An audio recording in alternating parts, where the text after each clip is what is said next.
I'm appalled at you. Out of every part of the human anatomy that you could have chosen to be, you had to choose to be an asshole? It would seem that by the minute your madness gets deeper and deeper. Mr.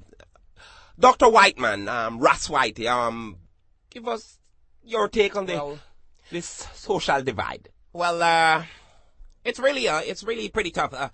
Pretty tough to say still. I must to some extent agree with Mr. Muda.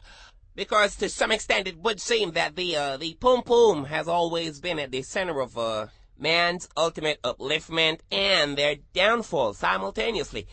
But I think the biggest thing that affects mankind... What is that? ...is what we tell ourselves. Interesting. Now, let me state something clearly now. Okay. The worst person for a human being to lie to is themselves. Now, we see ladies doing this all the time. How often? Like all the time. All the time? They lie to themselves about what they want.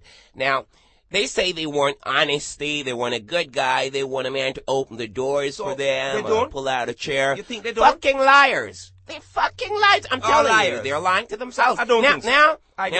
Okay, now, a lot of men, for the most part, aren't willing liars. They're trained by the women to be liars because the women want to be told what they want to hear as opposed to what the truth is. Now, case in point, once upon a time I had a girl. Oh my God, I'll never forget Emily. Emily was a nice girl, good character. She was the greatest love of my life. I was so in love. It was all good. But one big problem. Emily couldn't face reality. Emily lived in a fantasy world. Now, we started having miscommunications and this and that and the other thing. Now, I couldn't reach Emily anymore, so I was wondering, what was I doing wrong? I'm not reaching Emily. I became a bit distraught and lonely, and I thought, God, I need a hug. I'm freezing here. So I went out and I hooked up with this girl, and I got the hug, and I felt like my old self again. I felt like a thug. A white thug, but I felt unstoppable. I felt elephantistic, you know, bad man don't bathe with his baby mother rug and so forth. And before I knew it, my dick was so far up her poom poom that I had to report it missing afterwards. So you and Emily's relationship never regained footing? I was just getting to that. Now, a little time went by, you know, Emily came around, you know, she said she was sorry, and I was feeling a bit guilty. So I started thinking about Emily and what she always said about, you can tell me the truth no matter what, we can work it out, and blah, blah, blah. So I decided, you know, to fess up, you know, stand up as a man. And I said, look, Emily, something happened. I fucked this girl. It didn't mean anything. And before I could finish, boom! That was my Western Union moment. And what you mean by that? She transferred so fast, she made us off of Powell look like molasses on a cold fucking winter's night. Okay. She was out of there. Could you enlighten our listeners as to the conclusions that you have reached based upon your experience and your assessment of that experience? Well, I've concluded, okay, based on my observations, that most men are idiots. Women are smarter than us. No! Let me finish. Come on, Mr. Moda, Parachuter, Babaluker, whosoever you are.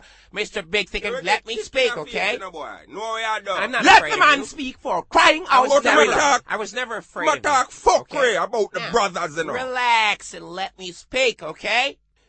Now, women are not only smarter than men, but they're also luckier, as they have to their benefit the gravitational pull of the poom poom. Now, growing up as a man, okay, we were taught by the media, the movies, the magazines, etc., that it's cool to be cool, okay? They glorified the image of a man that was on the football team, cutting class, hanging out on the corner, smoking marijuana. Those are the guys that get all the vagina.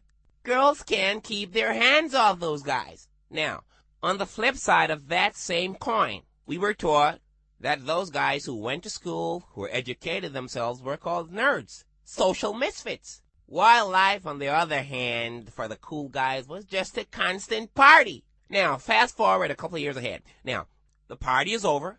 Mom and Dad is saying that the bills got to get paid. You got to get a job.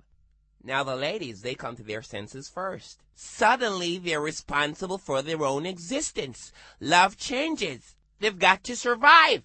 So who do they end up marrying? The fucking nerd! Then all those guys who didn't educate themselves, Mr. Cool to be cool, they end up doing some shitty job, can't make ends meet. He goes home, and what is he gonna hear from his girl? To the left, to the left. Everything you own is in the back to the fucking left.